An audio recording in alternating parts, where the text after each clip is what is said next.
Hello beautiful audience, welcome to my YouTube channel कामयाबी के कदम। मैं हूं दिव्या भास्कर और आप हैं मेरे साथ यहाँ शॉर्ट स्टोरी सुनने के लिए, जो कि आपको मोटिवेट जरूर करेंगी। तो आज की जो कहानी है, कहानी का जो शीर्षक है वो है कि छोटे छोटे बदलाव ही बड़ी कामयाबी का हिस्सा होते हैं। तो हम कभी कभी बड़ी चीज़ के चक्कर में छोटी छोटी चीज़ें छोड़ते जाते हैं, पर बाद में पता चलता है कि वो जो छोटी छोटी चीज़ें थी उनकी वैल्यू उस बड़ी चीज़ से ज़्यादा थी, और वो अगर हम वो हासिल कर लिए होते छोटी चीज़, तो यहाँ पहुँचने में हमें और आसानी होती। तो चलिए करते हैं स्टार्ट। एक शहर में दो दोस्त रहते हैं, दोनों ही बेस्ट फ्रेंड होते हैं। एक दिन सोचते हैं कि आज समुद्र के किनारे चलते हैं और शंख इकट्ठा करते हैं, शेल उन्हें क्या करते हैं, इकट्ठा करते हैं और शाम को बेचकर कुछ तो पैसे आ जाएंगे हमारे पास। तो दोनों निकल पड़ते हैं। सुबह नेक्स्ट डे दोनों निकल जाते हैं और सुबह से समुद्र के किनारे शंख को ढूंढने लगते हैं। तो छोटे छोटे शंख के हाथ लगते हैं। टाइम होता जाता है, तो थोड़े टाइम बाद पहले वाले दोस्त को एक बड़ा शंख मिल जाता है। अब वो शंख को देखकर जो दूसरा वाला दोस्त होता है सोचता है कि यार इसे तो बड़ा शंख मिल गया, अब मैं क्या करूं, मुझे तो अभी तक सिर्फ छोटे छोटे शंख ही मिले हैं। और इसको जब ये बेचेगा इस बड़े शंख को, तो इसके पास तो बहुत सारे पैसे आ जाएंगे, और मेरे पास ये छोटे छोटे शंखों का जो भी बनेगा बस उतना ही रहेगा। तो मुझे भी एक बड़ा शंख खोजना ही है और मुझे वही चाहिए।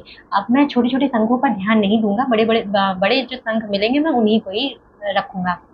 ऐसा करते करते सुबह से दोपहर हो जाती है, दोपहर से अब शाम होने लगती है, लेकिन अभी भी जो दूसरा दोस्त होता है उसको बड़ा शंख नहीं मिलता है। लेकिन वो क्या करता है पता है, वो उस बड़े शंख के चक्कर में जो छोटे छोटे शंख भी होते ना उन्हें फेंकता जाता, उन्हें नहीं उठाता, उन्हें लेता फेंक देता कि मुझे ये नहीं चाहिए।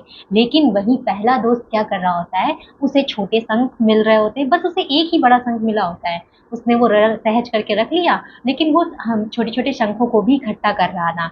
और लेकिन दूसरा वाला वो बिल्कुल भी ऐसा नहीं कर रहा था, वो सिर्फ उसके माइंड में यही चल रहा था कि मुझे बस बड़ा शंख ही चाहिए। तो वो छोटे छोटे शंखों को इग्नोर कर रहा, अगर मिलता है तो उसे छोड़ देता। तो ऐसा करते करते उसके हाथ में अभी तक कुछ नहीं लगा, और अब हो जाती है शाम। उसके हाथ अभी भी कुछ नहीं लगता है, अब धीरे धीरे होती है रात। तो दोनों तय करते हैं कि अब चलो चलते हैं, इनको बेचते हैं चल के, अब घर जाने का भी समय हो गया है, रात भी काफ़ी होने वाली है, तो इनको बेच करके हम लोग घर चलते हैं। तो दूसरे वाले के हाथ में कुछ होता नहीं, तो बहुत निराश होता है और कहता है ठीक है चलते हैं। चलते हैं, दोनों दुकान पर जाते हैं, अपने शंख को पहला वाला देता है दुकानदार को। तो पहले उसने बड़ा शंख दिया, बड़ा शंख देता है तो उसको पैसे मिलते हैं 1000 रुपये, बड़े शंख के 1000 रुपये।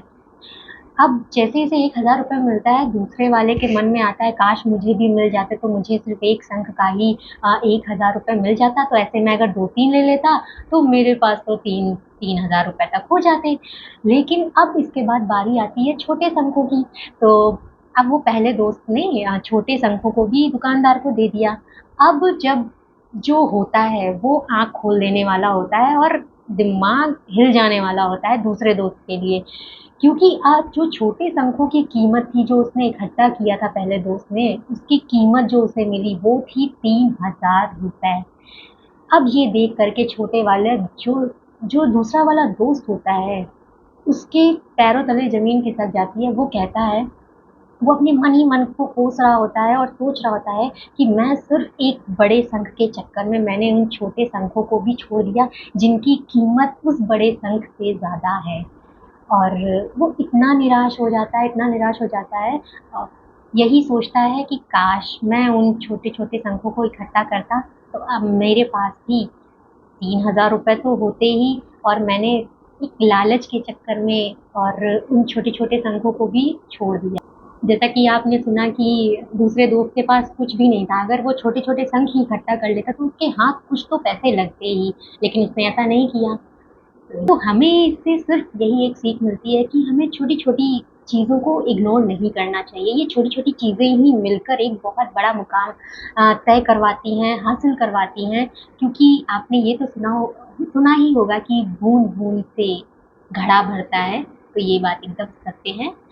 तो अगर आपको ये स्टोरी अच्छी लगी हो तो प्लीज़ एक लाइक तो बनता है, और कमेंट भी करके बताइएगा कि कैसी लगी आपको ये स्टोरी। और मिलते हैं हम लोग नेक्स्ट वीडियो में और भी बहुत ही इंटरेस्टिंग सी स्टोरीज के साथ। तो बाय बाय।